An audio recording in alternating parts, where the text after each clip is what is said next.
প্রায় 1 বছর পরে পুকুর থেকে উঠে এলেন বাবা মহেশ্বর। এই অলৌকিক কাহিনী শুনলে গায়ে কাঁটা দেবে আপনারও। বাবার কাছে যা চাইবেন তাই পাবেন। বাবার কাছে কেউ আসেন সন্তান লাভের আশায়, কেউ আসেন অসুস্থতা দূর করানোর জন্য। বাবা নাকি ভীষণ জাগ্রত। সবাই আসছে, এই জন্যই তো আসছে। বাবার কাছে যা চাই সব পায়। সন্তান যাদের সন্তান হয় না, মনে ভাববেন যে সন্তান হওয়া, ছেলে মেয়ের মঙ্গলের জন্য চাকরি বাকরি, সুস্থ হওয়া, সমস্ত মনে যার যার মনের কামনা, মনের ইচ্ছা তো সবার এক থাকে না। যার যার ইচ্ছা সে বাবা তাকেই পূরণ করে সেইভাবেই। জলের নিচে মহেশ্বর, পূর্ণতীর্থ জলেশ্বর, অর্থাৎ জলের মধ্যেই ঈশ্বর। তাই এলাকার নামকরণ করা হয়েছে জলেশ্বর। সারা বছরের দীর্ঘ অপেক্ষার পরে চৈত্র মাসের তৃতীয় সোমবার আজকের এই পুণ্যতিথিতে প্রায় 14 বিঘে জমির উপর জলেশ্বরের শিবপুকুরে সন্ন্যাসীদের কাছে ধরা দিলেন বাবা মহেশ্বর। সারা বছর যে মহেশ্বর জলের নিচে থাকেন, সেই মহেশ্বরকে আজকের এই বিশেষ দিনে শিবপুকুর থেকে তোলার আগে প্রায় শতাধিক সন্ন্যাসীরা মন্দিরের চারপাশ প্রদক্ষিণ করলেন। এরপরে ঢাকের তালে তালে সন্ন্যাসীরা নেমে এলেন শিবপুকুরের ঘাটে। প্রথমে বাবা মহেশ্বরকে খোঁজার জন্য পুকুরে নামেন মূল সন্ন্যাসী, শেষ পাঠ দরপাঠ। প্রায় 1 বছরের অপেক্ষার পরে বাবা আজ ধরা দেবেন। এই দৃশ্য দেখার জন্য শিবপুকুরের চারিধারে তখন হাজার হাজার দর্শনার্থীদের ভিড়। কেউ কেউ তো আবার মোবাইল ফোনে বন্দি করছেন সুন্দর সেই মুহূর্ত। মাত্র 15-20 মিনিটের মধ্যেই সন্ন্যাসীদের হাতে ধরা দিলেন বাবা মহেশ্বর। পুকুরের চারিধারে তখন উলুধ্বনি, শঙ্খধ্বনির মিষ্টি আওয়াজ। এবার অল্প সময় লাগলো, 15 মিনিট।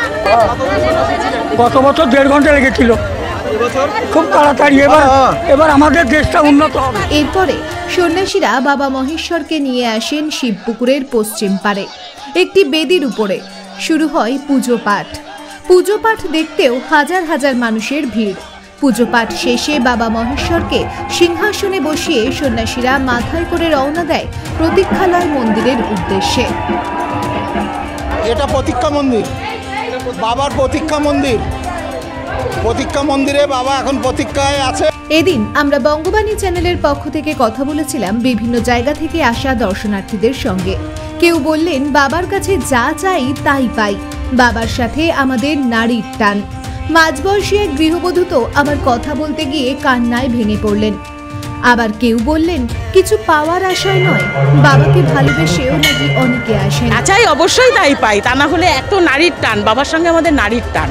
সন্তান যাদের সন্তান হয় না, মনে ভাববেন যে সন্তান হওয়া, ছেলে মেয়ের মঙ্গলের জন্য চাকরি বাকরি, সুস্থ হওয়া, সমস্ত মনে যার যার মনের কামনা, মনের ইচ্ছা তো সবার এক থাকে না। যার যার ইচ্ছা সে বাবা তাকেই পূরণ করে সেইভাবেই। বাবাকে দর্শন পাওয়া ভাগ্যের দরকার, এবং বাবার কাছে যে যা মানত করে সবাই তাই পায়। তার জন্যই আসা বাবার কাছে।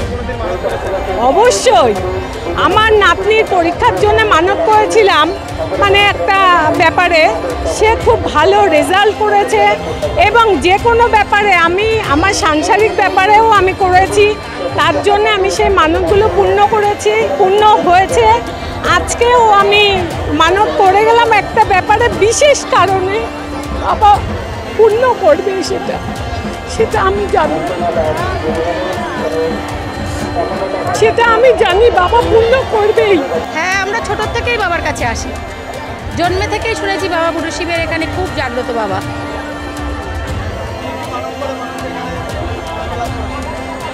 যার যার মনস্কামনা সবাই পেয়েছে বলেই তো এত মানুষের সমাগম, এত ভিড়। সবাই বাবাকে ভালোবেসেও আসে, শুধু পাওয়ার আশায় নয়, বাবাকে ভালোবেসেও অনেকে বাবার কাছে আসে। এই একখণ্ড পাথর বিগ্রহ দেখতে মহাদেবের বিগ্রহের মতো না হলেও যুগের পর যুগ বললেও ভুল হবে। প্রায় 871 বছর ধরে চৈত্র মাসের তৃতীয় সোমবার শিবপুকুর থেকে মহেশ্বরকে তুলে বিভিন্ন আচার অনুষ্ঠানের পরে বৈশাখ মাসের 1 তারিখ সন্ধ্যার সময় সন্ন্যাসীরা আবার মহেশ্বরকে পুকুরের জলের নিচে রেখে আসেন। এদিন আমরা কথা বলেছিলাম জলেশ্বর শিব মন্দির এবং পর্যটন কমিটির সদস্য সহদেব চক্রবর্তীর সঙ্গে। তিনি আমাদের বঙ্গবাণী চ্যানেলে একান্ত সাক্ষাৎকারে জানালেন জলেশ্বর মন্দিরের বাবা মহেশ্বরের পূজা অর্চনার রীতিনীতি এবং বিশেষ পরম্পরার কথা। জলের নিচে মহেশ্বর, পুণ্যতীর্থ জলেশ্বর।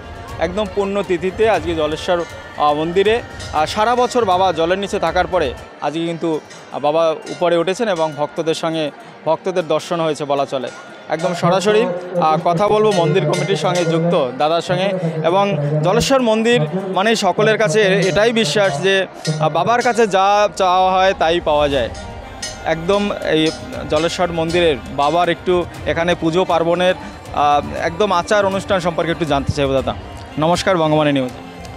জলের নিচে মহেশ্বর, পুণ্যতীর্থ জলেশ্বর, এখানকার আরাধ্য দেবতা বাবা জলেশ্বর প্রায় সারা বছরই জলের নিচে থাকেন, তাই বলা হয় জলের নিচে মহেশ্বর, পুণ্যতীর্থ জলেশ্বর। জলেশ্বর শিব মন্দিরের বিগ্রহ হলো দুটি। প্রধান বিগ্রহ চৈত্রের তৃতীয় সোমবার সন্ন্যাসীরা ধর্মীয় রীতিনীতি অনুযায়ী ঠাকুরের বিগ্রহকে উত্তোলন করেন এবং বিকল্প বিগ্রহ সারা বছর মন্দিরে পূজিত হন। চৈত্রের তৃতীয় সোমবার এই বিগ্রহকে জল থেকে তোলার পর নির্দিষ্ট পূজা অর্চনার পর সন্ন্যাসীরা পায়ে হেঁটে অর্থাৎ পদব্রজে হালিশহর গঙ্গায় রামপ্রসাদের ঘাটে পুণ্যস্নানের উদ্দেশ্যে নিয়ে যান। সেখানে চৈত্রের তৃতীয় সোমবার তোলার পর পরের দিন মঙ্গলবার প্রভাতে হালিশহর গঙ্গায় রামপ্রসাদের ঘাটে পুণ্যস্নান হয়।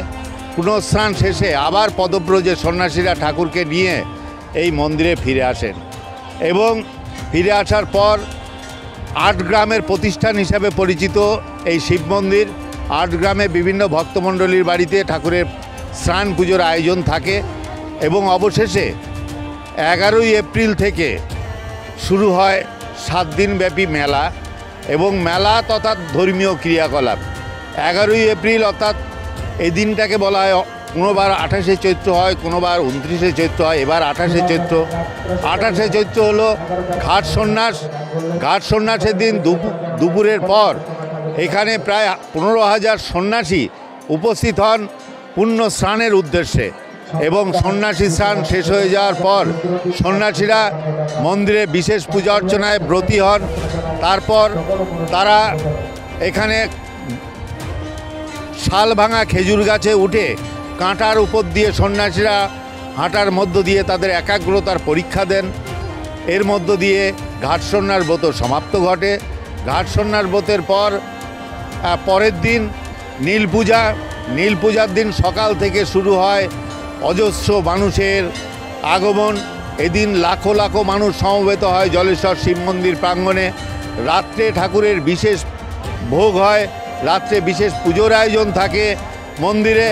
বিশেষ পুজোর সঙ্গে সঙ্গে ঠাকুরের সহচর নন্দী ভিঙ্গিদের জন্য বিশেষ ভোগ প্রদানের ব্যবস্থা থাকে। ভোগ প্রদায় এই ভোগ প্রদানের নিয়ম অনুযায়ী শ্মশানের পোড়া কাঠ সংগ্রহ করে তা দিয়ে ভোগ রান্না করা হয় এবং চ্যাং মাছ, শোল মাছ পোড়া দিয়ে ভোগ নিবেদন করা হয়। ভোগ প্রথায় নিশুতে রাত্রে ঠাকুরের সহচর ভূত পেত অর্থাৎ নন্দী ভিঙ্গিদের উদ্দেশ্যে।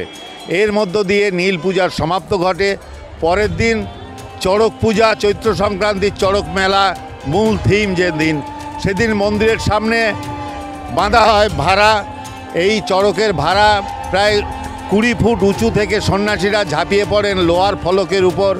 লোহার ফলকের উপর পড়ে সন্ন্যাসীরা তাদের একাগ্রতার পরিচয় দেন, তাদের ঠাকুরের প্রতি আনুগত্যের পরিচয় দেন, তাদের ধৈর্যের পরীক্ষা দেন এবং এই বটিঝাপ পর্ব শেষ হওয়ার সঙ্গে সঙ্গেই চৈত্র সংক্রান্তির পর্ব শেষ হয়। চৈত্র সংক্রান্তির চড়ক মেলা উপভোগ করতে সারা ভারতবর্ষের বিভিন্ন প্রান্ত থেকে শুধু না, সুদূর বাংলাদেশ, ভুটান, নেপাল থেকে পর্যন্ত পুণ্যার্থীরা আসে ছুটে এখানে পুজো দেওয়ার জন্য। এখানে অজস্র মানুষ তারা মনে করেন ঠাকুরকে পুজো দিলে তাদের মনস্কামনা পূর্ণ হয়। যারা নিঃসন্তান মা বাবা তারা এখানে মনস্কামনা পূরণে তারা পুজো দেওয়ার পর তারা সন্তান পেয়েছেন। অনেক মা তার সন্তানের বাকশক্তি হারা সন্তানের বাকশক্তি ফিরে পেয়েছেন। অনেক মা তার প্রতিবন্ধী সন্তানের সুস্থতা ফিরে পেয়েছেন। অনেক পিতা তাদের দুরারোগ্য ব্যাধি থেকে মুক্তি পেয়েছেন এই মন্দিরে পুজো দেওয়ার পরিপ্রেক্ষিতে। এবং যার পরিপ্রেক্ষিতে এই অসংখ্য মানুষ, অসংখ্য পুণ্যার্থী তারা উপকৃত হওয়াতে মন্দিরের জন্য তারা দান করে যান। যে দানের ছোঁয়ায় জলেশ্বর শিব মন্দির আজ তিলে তিলে তিলোত্তমা হয়ে উঠেছে ভক্তমণ্ডলী এবং পুণ্যার্থীদের দান একত্রিত করেই। আজ এই বিশেষ দিনে আপনাদের মারফত আমাদের একটাই আবেদন যে আগামী 11ই এপ্রিল থেকে যে চড়ক মেলা শুরু হচ্ছে, চড়ক মেলা আপনাদের সহযোগিতায় স্থানীয় প্রশাসন, পুলিশ প্রশাসন থেকে শুরু করে অজস্র ভক্তমণ্ডলী পুণ্যার্থীদের সহযোগিতায় সার্বিকভাবে সফল হবে এবং আপনাদের সকলের সংস্পর্শে, সকলের দানে মন্দির আরও তিল থেকে তিলোত্তমা হয়ে উঠবে। আগামী দিনে জলেশ্বর মন্দির হয়ে উঠবে ভারতবর্ষের অন্যতম তীর্থস্থান। আমি সহদেব চক্রবর্তী, সদস্য জলেশ্বর শিব মন্দির ও পর্যটন উন্নয়ন কমিটি। আর সবশেষে এটা বলাই যায়, আজ যেন জলেশ্বরের এই পুণ্যভূমিতে বাবা মহেশ্বরের আগমনে এক কথায় মেলার পরিবেশ তৈরি হয়েছে গোটা এলাকা জুড়ে। জলের নিচে মহেশ্বর, পুণ্যতীর্থ জলেশ্বর। জলেশ্বর এই বাবার মন্দিরে বাবা এতটাই জাগ্রত, যার সন্তান হয় না তিনি সন্তান লাভ করেন, দুরারোগ্য ব্যাধি দূর হয়। এরকমটাই কিন্তু এখানকার মানুষ যারা ভক্ত রয়েছেন তারা সকলেই জানিয়েছেন। জলেশ্বর থেকে উজ্জ্বল শিকদারের রিপোর্ট, বঙ্গবাণী নিউজ।